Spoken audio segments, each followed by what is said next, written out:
Good afternoon, everybody. Let me say, first of all, how incredibly moving it was to walk down Institutska Street and to have a chance to be able to pay my respects on behalf of President Obama and the American people at the site of last month's deadly shootings. It was really quite remarkable. I have to tell you, to see the barricades, see the tires, see the barbed wire, see the bullet holes in street lamps, the extraordinary number of flowers, the people still standing beside a barrel with a fire to keep them warm, the shrouded vision in the clouds and the fog of the buildings from which the shots came, and the pictures, the photographs of those who lost their lives, of the people who put themselves on the line for the future of Ukraine. It was deeply moving to walk into a group of Ukrainians spontaneously gathered there and to listen to them, to listen to their pleas of passion for the right not to go back to life as it was under former President Yanukovych. One woman who pleadingly said how poor they were, how the rich lived well, and how those in power took the money and how they were left behind. And particularly one man who told me that he had recently traveled to Australia and he had come back here, but he came back determined to be able to live as he had seen other people live in other parts of the world. So it was very moving, and it gave me a deep personal sense of how closely linked the people of Ukraine are to not just Americans, but to people all across the world who today are asking for their rights, asking for the privilege to be able to live, defining their own nation, defining their futures. That's what this is about. And the United States extends our deepest condolences to those whose grief is still very fresh, and those who lost loved ones, who bravely battled against snipers on rooftops and people armed against them with weapons they never dreamt of having.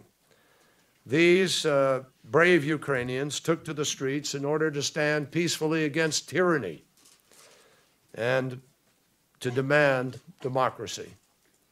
So instead, they were met with snipers who picked them off one after the other as people of courage, notwithstanding the bullets, went out to get them, drag them to safety, give them comfort, expose themselves. They raised their voices for dignity and for freedom. But what they stood for so bravely, I say with full conviction, will never be stolen by bullets or by invasions.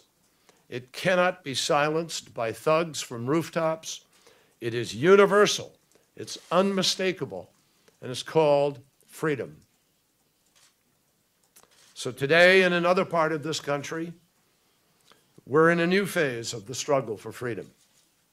And the United States reaffirms our commitment to Ukraine's sovereignty and territorial integrity according to international law. We condemn the Russian Federation's act of aggression, and we have throughout this moment evidence of a great transformation taking place. And in that transformation, we will stand with the people of Ukraine. Today, Ukrainians are demanding a government with the consent of the people. And I have to say that we all greatly admire the restraint that the transitional government has shown as it makes this transition. They have shown restraint, despite an invasion of Ukrainian homeland and a Russian government that has chosen aggression, and intimidation as a first resort. The contrast really could not be clearer. Determined Ukrainians demonstrating strength through unity, and a Russian government out of excuses, hiding its hand behind falsehoods, intimidation, and provocations. In the hearts of Ukrainians and the eyes of the world, there is nothing strong about what Russia is doing. So it's time to set the record straight. The Russian government would have you believe it was the opposition who failed to implement the February 21st agreement that called for a peaceful transition, ignoring the reality that it was Yanukovych who, when history came calling, when his country was in need, when this city was the place where the action was, where the leaders of the nation were gathered in order to decide the future, he broke his obligation to sign that agreement, and he fled into the night with his possessions, destroying papers behind him. He abandoned his people and eventually his country. The Russian government would have you believe that the Ukraine government somehow is illegitimate or led by extremists, ignoring the reality that the Rada, representing the people of Ukraine, the elected representatives of the people of Ukraine, they overwhelmingly approved the new government, even with members of Yanukovych's party deserting him and voting overwhelmingly in order to approve this new government. It was thanks in parts to the votes from Yanukovych's own party that the future of Ukraine changed. And today, the Rada is the most representative institution in Ukraine. The Russian government would also have you believe that the calm and friendly streets, one of which I walked down, but many of which I just drove through, that somehow these streets of Kyiv are actually dangerous, ignoring the reality that there has been no surge in crime, no surge in looting, no political retribution here. The Russian government would have you believe, against all the evidence, that there have been mass defections of Ukrainians to Russia, or that there have been mass attacks on churches in eastern Ukraine. That hasn't happened either. They would have you believe that ethnic Russians and Russian bases are threatened. They'd have you believe that Kyiv is trying to destabilize Crimea, or that Russian actions are legal or legitimate because Crimean leaders invited intervention. And as everybody knows, the soldiers in Crimea, at the instruction of their government, have stood their ground but never fired a shot, never issued one provocation, have been surrounded by an invading group of troops, and have seen an individual who got 3% of the vote installed as the so-called leader by the Russians. They would have you believe that Kyiv is trying to destabilize Crimea, or that somehow Russian leaders invited intervention. Not a single piece of credible evidence supports any one of these claims. None. And the larger point is really this. It is diplomacy and respect for sovereignty, not unilateral force, that can best solve disputes like this in the 21st century. President Obama and I want to make it clear to Russia and to everybody in the world that we are not seeking confrontation. There's a better way for Russia to pursue its legitimate interests in Ukraine. If you were legitimately worried about some of your citizens, then go to the government, talk to them about it. Go to the UN, raise the issue in the Security Council. Go to the OSCE. raised it in one of the human rights organizations. There are countless outlets that an organized, structured, decent world has struggled to put together to resolve these differences so we don't see a nation unilaterally invade another nation. There's a better way for Russia to pursue its legitimate interests in Ukraine. Russia can choose to comply with international law and honor its commitments under the Helsinki Final Act under the United Nations Charter. If it wants to help protect ethnic Russians, as it purports to, and if they were threatened, we would support efforts to protect them, as would, I am told, the government of Ukraine. But if they want to do that, Russia could work with the legitimate government of Ukraine, which it has pledged to do. It cannot only permit, but must encourage international monitors to deploy throughout Ukraine. These are the people who could actually identify legitimate threats. And we are asking, together with the government of Ukraine, together with the European community, for large numbers of observers to be able to come in here and monitor the situation and be the arbiters of truth versus fiction. Russia, if it wanted to help de-escalate this situation, could return its troops to the barracks, live by the 1997 base agreement, and de-escalate rather than expand their invasion. Now, we would prefer that. I come here today at the instruction of President Obama to make it absolutely clear the United States of America would prefer to see this de-escalated. We would prefer to see this managed through the structures of legal institutions, international institutions that we've worked many years in order to be able to deal with this kind of crisis. But if Russia does not choose to de-escalate, if it is not willing to work directly with the government of Ukraine, as we hope they will be, then our partners will have absolutely no choice but to join us to continue to expand upon steps we have taken in recent days in order to isolate Russia politically, diplomatically, and economically. I would emphasize to the leaders of Russia, this is not something we are seeking to do.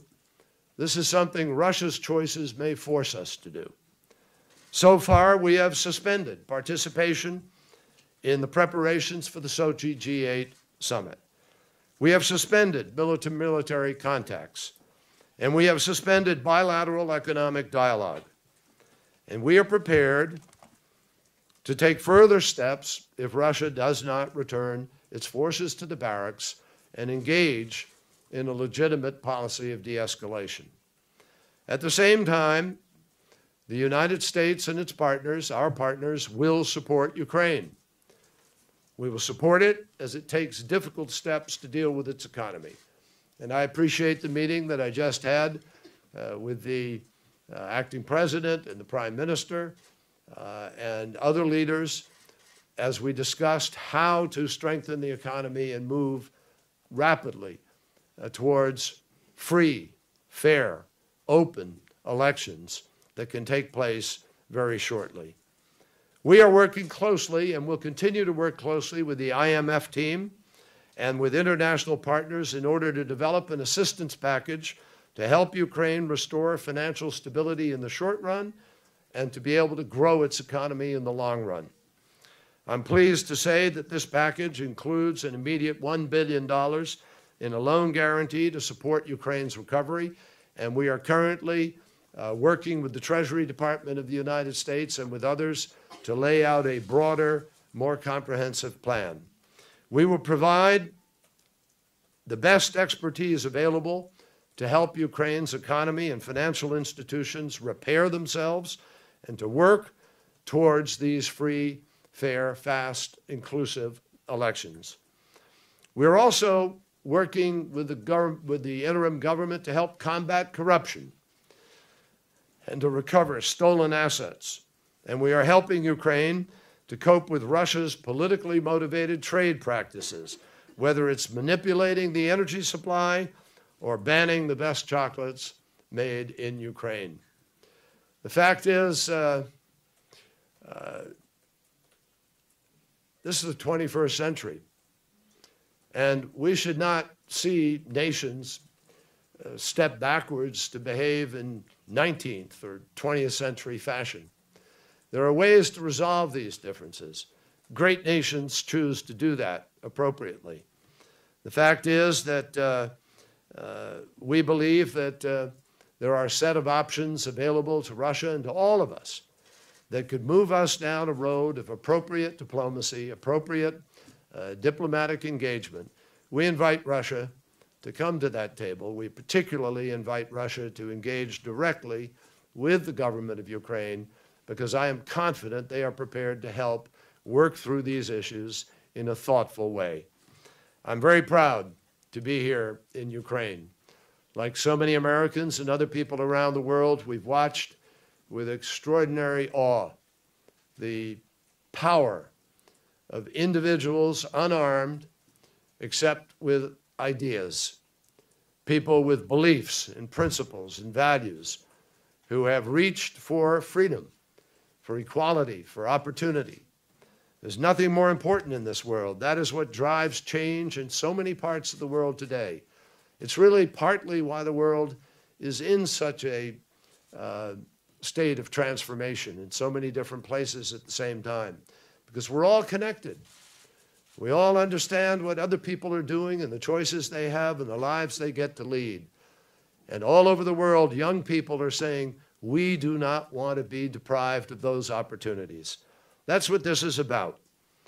And it is about all those who value democracy and who support the opportunity for this country to join the legions of others who want to practice it. The United States will stand by the Ukrainian people as they build the strong, sovereign, and democratic country that they deserve, and that their countrymen and women just so recently gave their lives in extraordinarily courageous acts in order to ensure for the future. We must all step up and answer their call. Happy to take some questions. Great, thank you. The first question is from Andrea Mitchell of NBC. There's a microphone coming, so just give it 1 second. Thank you very much. Mr. Secretary, U.S. officials have been saying that Vladimir Putin will be isolated by his actions, yet today he seemed defiant. Speaking for an hour, taking questions, he said, among other things, that Russia reserves the right to take any action, to use any means, obviously military means. He described events here as an unconstitutional coup. He denied that there were any Russian troops in Crimea, occupying Crimea. He blamed the crisis on United States interference, saying that the U.S. He really denied there were troops in Crimea? Yes, he did. He also blamed the crisis on the United States, saying that the United States was acting as though it were conducting an experiment across the ocean on lab animals, on rats here. And he showed no sign of being ready to step down or de-escalate the military presence in Crimea. There have been shots fired today. There's the presence reported of of Russian ships along the isthmus between Ukraine and Crimea. So with all of that, how has the U.S. pressure worked against Putin? What is your reaction to his assertions? And also, while you were here, you met with many leaders. You did not meet with Yulia Tymoshenko. Is she viewed by the United States as not part of the solution or as possibly part of the problem? Well, let me answer the last part of the question first. Not at all. I thought I actually might bump into her, but I didn't.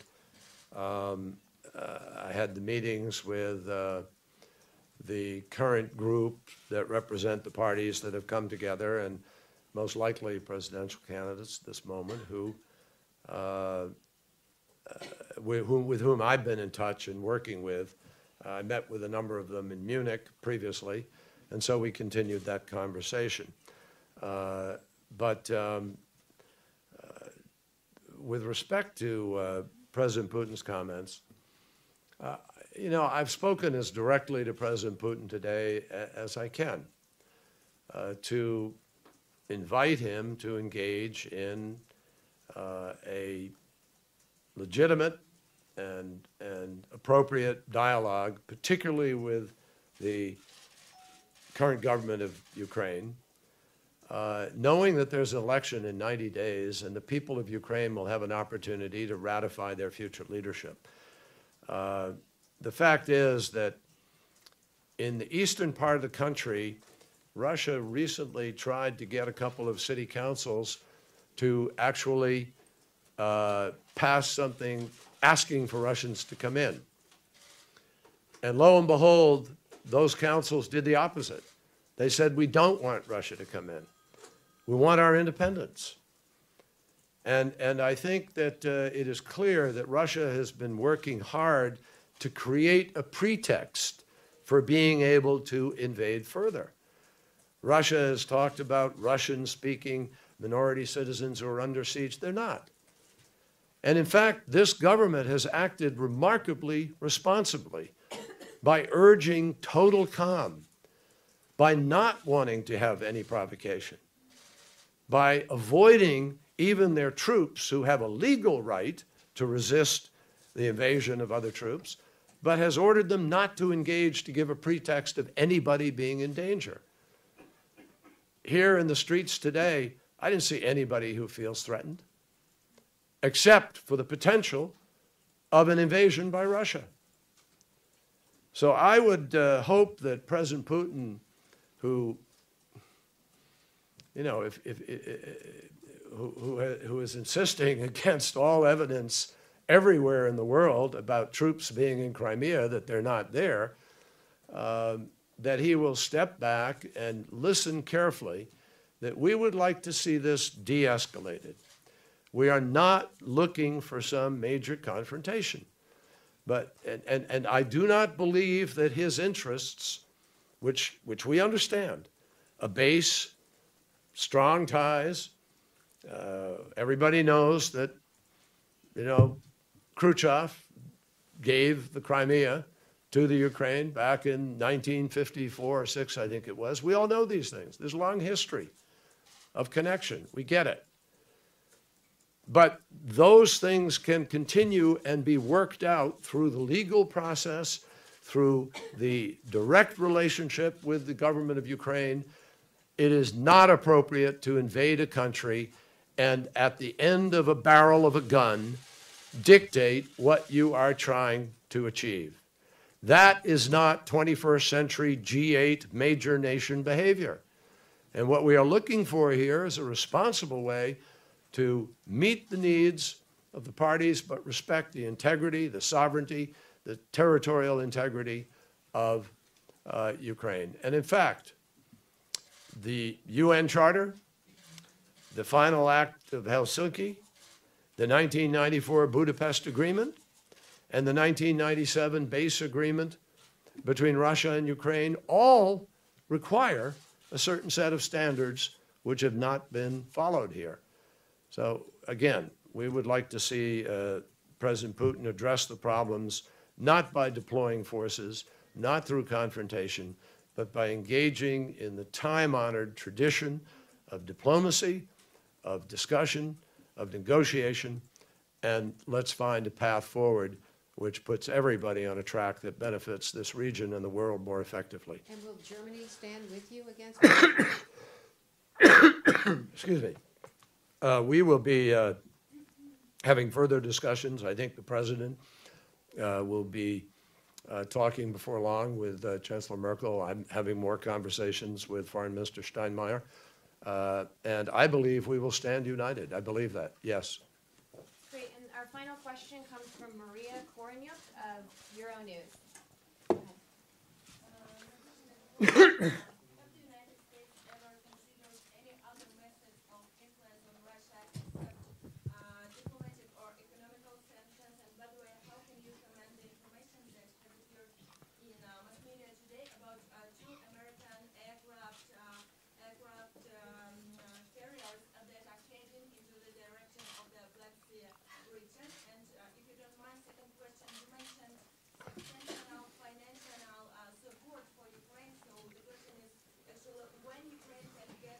kind of support? Thank you. Well, let me answer the second part first. We're working on support as rapidly as we can make it available. We already have people working on the economic, with the IMF team, consulting with the government, working to get the facts together. We're trying to actually define the needs as accurately as is possible. And as I said to you, we've announced the $1 billion loan guarantee. We actually have the money appropriated. We know where we're heading with that. We have additional initiatives that can be quickly put together as our team works in Washington. The president has instructed all of us to look at every option available with respect to direct economic aid. And the president, particularly yesterday, when he met with Prime Minister Netanyahu in the White House, made a statement about Ukraine in which he asked Congress, which has been making very strong statements about support for Ukraine, to come to the table quickly with an economic package appropriated by the Congress. We want that to happen immediately. So this is urgent. We understand that. I don't think it's appropriate for the United States or any other country to come here, talk about the strength and courage of the people in the streets, to underscore the value of democracy and of freedom that people are fighting for here, and then just walk away and not do anything about it. So we are committed, and we are going to work to do what we can within our system as rapidly as possible. And with respect to the first part of the question, our purpose is to try, I've said this several times today, I want to repeat it. We have lots of options, obviously. There are lots of tools at the disposal of the President of the United States and the United States of America and other countries. But none of us want to escalate this so that it becomes the kind of confrontation where people can't find a reasonable path forward and where, as a result, you're stuck in a place that's very hard to climb down from. That is not where we would like to see this go, which is why President Obama is stressing and wants me to stress our effort to try to find a way forward which allows Russia to have its interests, and they do have some interests, to be properly listened to and properly taken into account in the system.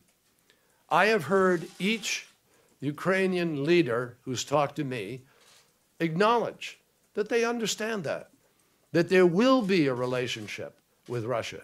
There is a capacity for a strong relationship between Ukraine and Russia, but it is a relationship that shouldn't be at the expense of not being able to have a relationship with the rest of the world and not be forced on them, and not a relationship that precludes the full sovereignty and territorial integrity of the nation of Ukraine being respected. That's what should guide this. And that's exactly what is motivating our efforts here right now. Thank you all very, very much. I appreciate it. Good to be with you. I'm sorry. We have, unfortunately, a schedule to stay on, and I apologize for that. I would like to take more questions, but we've got to run. Thank you.